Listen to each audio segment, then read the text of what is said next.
From the silent shadows of the 1920s to the shocking realism of the 1970s, horror cinema has evolved into a reflection of societal anxieties and changing artistic boundaries. These 5 films, Nosferatu, Frankenstein, Psycho, Rosemary's Baby, and The Exorcist, stand as milestones that not only terrified audiences but also transformed the direction of the genre forever.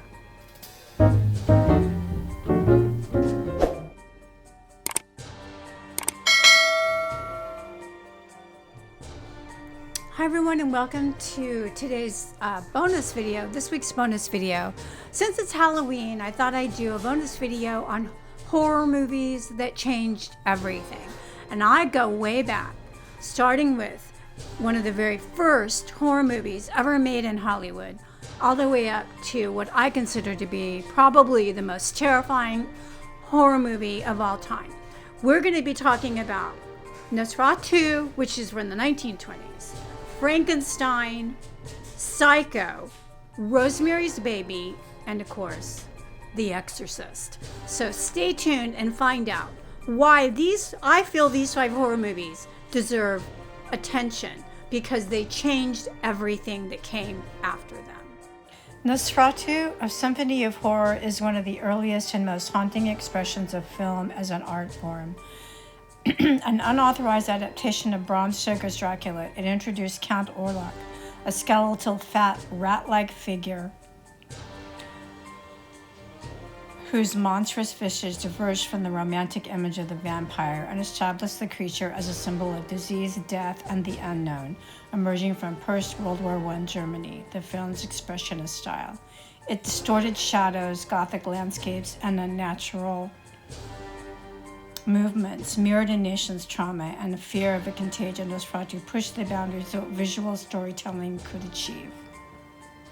Relying on atmosphere instead of explicit violence, its influence can be seen in nearly every vampire film since, from Dracula to Let the Right One In 2008. It proved that horror could be poetic, symbolic, and psychologically unsettling rather than purely grotesque. It has also been remade in 2024 to mixed reviews. Couldn't compare to the original. Universal's Frankenstein in 1931 shifted horror from the supernatural to the scientific.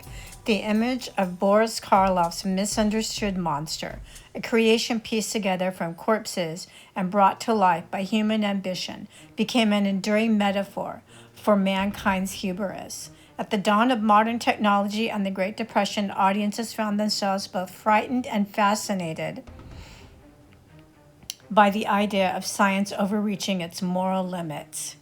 Frankenstein marked the birth of the sympathetic monster, a figure of not only horror, but tragedy and ultimately corruption, moral corruption, and societal rejection.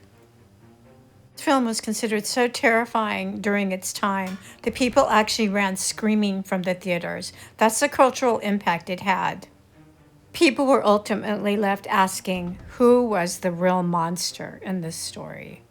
Alfred Hitchcock's Psycho was a seismic shock to audiences and to the entire film industry. Breaking nearly every convention of its time, it brought horror into the modern psychological era. The famous shower scene, where Janet Leigh's character is brutally murdered halfway through the film, shattered narrative expectations and confronted viewers with a new kind of terror, realistic, intimate, and deeply human. Norman Bates, with his split personality and maternal obsession, represented a frightening step away from supernatural villains and towards the horrors lurking within the human psyche. Hitchcock's use of dark black and white cinematography, Bernard Honon's piercing score, and taboo-breaking depictions of sexuality and violence redefined censorship boundaries in Hollywood. There have been endless remakes and sequels to Psycho, but in my opinion, the best was the miniseries The Bates Motel in 2013. If you haven't seen that series and you're a fan of Psycho, you're missing out. It was super good. Polanski's Rosemary's Baby brought horror into the domestic sphere, replacing monsters and madmen with paranoia, control, and the creeping fear of betrayal. Story of a young woman manipulated by her husband and neighbors into bearing the child of Satan. Spoiler alert. Was a chilling reflection of 1960s anxiety, the collapse of traditional family values, the mistrust of authority, and the loss of bodily autonomy. What made Rosemary's Baby stand out and groundbreaking was its restraint. Rather than relying on jump scares or overt supernatural displays, Polanski used ambiguity and psychological tension to terrify audiences. Horror in this film lay not just in the satanic cult, but in the everyday realism of gaslighting and isolation. It changed horror forever by showing that evil could hide behind the walls of an apartment or even within the heart of your own husband, and wear the face of normality. The film paved the way for elevated horror, inspiring later works like The Omen, Heredity, and The Babadook. The Exorcist remains one of the most influential and controversial horror films ever made. Its shocking imagery, a young girl possessed by a demonic force, and its unflinching confrontation with religion, faith, and the supernatural stunned audiences worldwide. The film caused vomiting, fainting, and moral panic, cementing its place in pop cultural history. What set The Exorcist apart was its realism.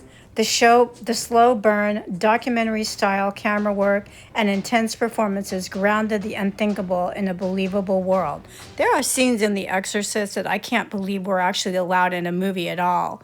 And one of them that comes to mind is Ellen Bernstein being forced to do things to her daughter as she's doing other things to herself with a crucifix. That was one of the most shocking scenes I've ever witnessed in a film, and that goes right up until this day. The film pushed the boundaries of censorship, and special effects, making the unholy seem frighteningly possible. The film's exploration of good versus evil, faith versus doubt, and the fragility of the human body elevated horror to a level of existential dread rarely seen before or since. It established possession films as a major subgenre and set a new standard for both terror and seriousness in horror telling. This movie has never been remade. They've not even attempted to remake it. It's never been equaled in its horror effects or in its effect on American pop culture and the movie-going audience in general. All right, that's it. I hope you enjoyed the video, and please let me know down below if you think that my list was a good list. If you think that I missed something, write it down below. If you think that I shouldn't have included a movie that I included, just go ahead and let me know down below. And let me know what list you'd like me to do. I'm going to try to do a list of 5 films every week. Let me know what kind of subject matters you'd like to see me do on this channel. Do all the things, like, subscribe, check out my books, and I will see you next week.